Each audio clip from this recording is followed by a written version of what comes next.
Grijani faqatgina operatsiya yo'li bilan davolash mumkin deb o'ylaydigan insonlar hozirgi kunda juda ham katta xatolikka yo'l qo'yayotgan insonlar hisoblanadi.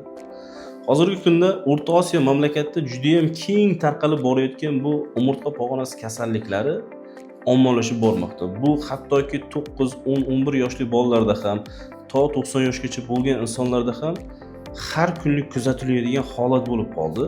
Buning asosiy sabablari nimadan iborat? Nima uchun bizda ota-bobolarimizda yoki bo'lmasa uncha uzoqqa ham ketishimiz shart emas, deyarli bir 15 yil, 10 yil oldin deyarli bu kasallik haqida insonlar juda ham qisqa va kam ma'lumotlarga ega edi. Deyarli bu kasallik ko'p insonlarda uchramasdi.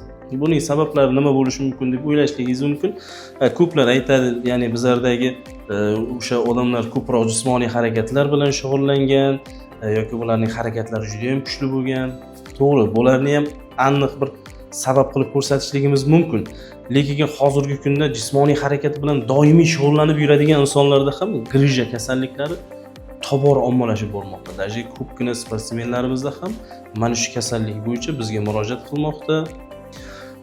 Buning sabablari nima uchun? Og'ir vaznni noto'g'ri ko'tarishlikda yoki bo'lmasa og'ir narsani ko'tarishlik deb bahololmaymiz. Chunki bizda hattoki og'ir atletika bilan shug'ullanadigan insonlarimiz 200 kilodan ham ziyodroq bo'lgan yuklamalarni ko'taradi. Nima uchun ularda grija paydo bo'lmaydi?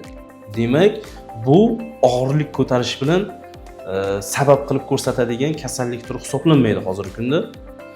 Buning asosiy sabablari bizlardagi ekologiya hamda eng asosiy taqqoslashimiz, bu 100% bir taqqoslashimiz mumkin bo'lgan holat oziq-ovqatlarimizning ko'p holatlarda ximikatga aylanib borishligi. Buning isboti masalan, siz men tabiiy narsalar yeyman, ko'katlar yoki mevalarni ko'p iste'mol qilaman deyishligingiz mumkin. Lekin bir narsani esimizdan chiqarmaylik. Hattoki biz yeydigan nonimizda ham drojjalar qo'shiladi, ya'ni nonni shirish uchun ular ham ximikat hisoblanadi.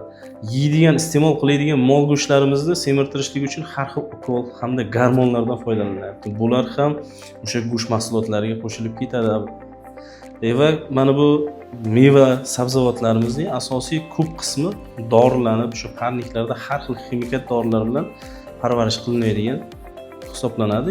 Ham hozirgi kunda mana shu tovuq go'shtlarimiz, mana shu broiler go'shtlar deyiladi. O'shalar ham gormon natijasida katta bo'lyapti, 40 kunda tayyor bo'lyapti. Bularning hammasi ximikat hisoblanadi.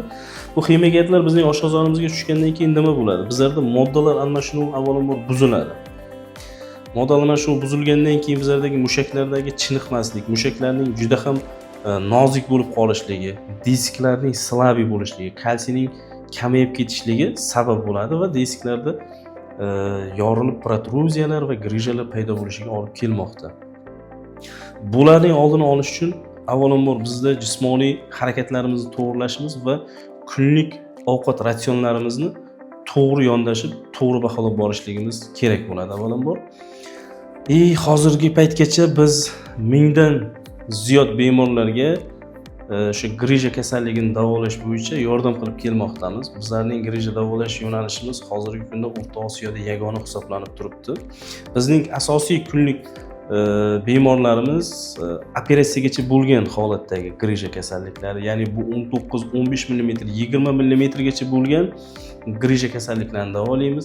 Hamda operatsiyadan keyingi, ya'ni muvaffaqiyatsiz bo'lgan grija operatsiyalari, masalan, endoskopik yo'llar bilan qilinadigan operatsiyalardan keyin ham o'sha grijani olingan nuqtasini o'zidan yana qayta grijani paydo bo'lishligi, bularni ham qaytadan biz davolayapmiz. Hech qanaqangi ximikatlarsiz, gormonlarsiz, kuchli og'riq qoldiruvchi dorilarsiz, 100% tabiiy yo'llar bilan, mushaklarni chiniqtirish yo'li bilan hamda o'sha qon aylanish sirkulyatsiyalarini ochib, moddal almashinuvni to'g'rilash yo'nalishi bilan hozirgi kunda bemorlarimizga juda ham katta yordam ko'rsatib kelmoqdamiz. Bu bizlarga keladigan bemorlarimiz, Allohga shukr, hech kim hali bizdan norozi bo'lgani yo'q. Hammasi normal holatda o'zini yaxshi his qilib, 3-kundayoq og'riqlardan xalos bo'lyapti.